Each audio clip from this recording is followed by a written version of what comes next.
the Olympics are here, and that gives me an opportunity to talk about the gold medals that you see in them. And as a backdrop, I'm using this vest that apparently was mine, according to my mom, because it's the only thing that I have with the Olympic logo on it. And when I was a kid wearing this vest, I would watch the Olympics, but I would watch the medal ceremonies because I would see these big, juicy, like huge gold medals, and it would just make me really excited.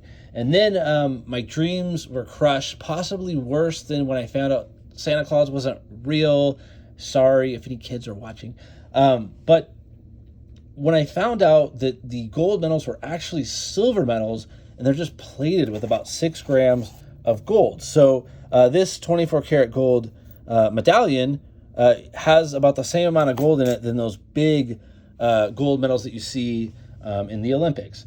So a couple things to know about the medals that you see in the Olympics are currently they're about 556 grams of metal. So since most of that is silver, their value is only about $800.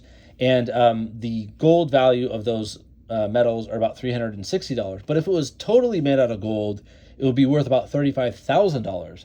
And that's with gold being right around $1,800 an ounce. And the other thing to note is that the gold medals in the 2021 Olympics are about 30 grams lighter than those handed out in the Winter Olympics of 2018.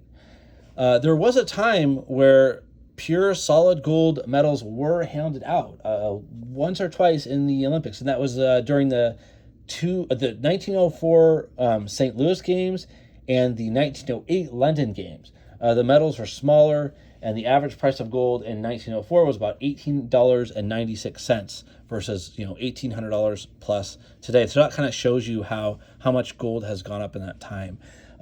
But if you want to get a pure gold medal like the ones that I used to fantasize about as a kid, you can actually get one from Mene. And you don't have to, train for thousands of hours and face injury potentially, and then disappointment when you may not win. So that's a little bit about gold medals and the difference between an actual 24 karat gold medal and one that's just silver colored with gold plating.